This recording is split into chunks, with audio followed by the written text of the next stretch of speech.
بسم اللہ الرحمن الرحیم۔ 10 محرم کو لوگ گھروں میں چاول اور کھیر پکا کے تقسیم کرتے ہیں، بالکل حرام ہے، کھانا بھی حرام، پکانا بھی حرام، یہ تو بدعت ہے۔ یعنی حضرت حسین پیاسے شہید ہو گئے، تم لوگوں کو کھیر اور دودھ پلا رہے ہو۔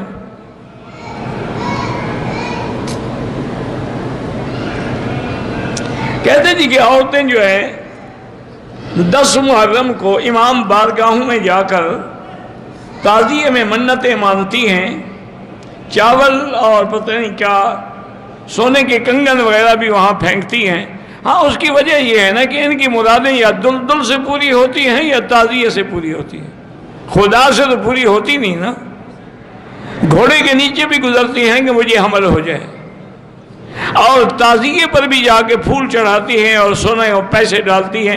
وہ تعزیہ ان کو پتہ ہے کہ لوگوں نے بنایا ہے، وہ بھی ان کو پتہ ہے کہ یہ جو دلدل ہے، جو گھوڑا نکالا ہو، یہ فلاں ٹانگے کا گھوڑا ہے، حضرت حسین کا گھوڑا ابھی تک زندہ ہے، اس کو پکڑ کے رکھا ہوا انہوں نے۔ اِنَّا لِلَّهِ وَإِنَّا، اس قسم کی اصل وجہ پتہ کیا ہے؟ کہ اللہ کا ان پر عذاب ہے کہ تم اسی طرح قیامت تک اپنے منہ پہ ماتم کرتے رہو۔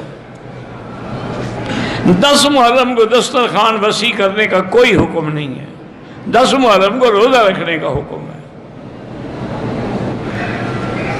محرم میں مصروفیت کی وجہ سے ایک روزہ رکھ سکے وہ بھی جائز ہے، لیکن افضل یہی ہے کہ 9 اور 10 ہو۔ اگر ایک رکھنا ہو تو پھر 10 رکھیں۔ میرے دوست مرثیے سنتے ہیں، بالکل نہیں سننے چاہیے، ذاکروں کے جھوٹے قصے ہوتے ہیں، وہ جھوٹ بنا بنا کے لوگوں کو رلاتے ہیں اور مذہب سے ہٹاتے ہیں۔ کہتے ہیں جی کہ محرم کے پہلے عشرے میں میاں بیوی مل سکتے، کیوں نہیں مل سکتے؟ یہ تو شیعہ کا کھڑا ہوا مسئلہ ہے نا، کہ ویسے ساری زندگی زنا کرتے رہو لیکن محرم کے 10 دن نہ کرو۔ ادھر متع حلال ہے، ادھر 10 دن محرم میں میاں بیوی کا ملنا بھی ناجائز ہے۔ محرم کے مہینے میں جو لوگ 9-10 محرم کو نیاز حسین کرتے ہیں، کھانا بھی ناجائز ہے اور کھلانا بھی ناجائز ہے۔ ان کو سارا سال حضرت حسین یاد نہیں آتے، صرف 9 یا 10 محرم کو یاد آتے ہیں۔ اور دوسری بات یہ ہے کہ حضرت حسین کی نیاد تو بناتے ہیں، حضرت حسن سے کیا جھگڑا ہے؟ وہ ان کے بھائی نہیں ہیں،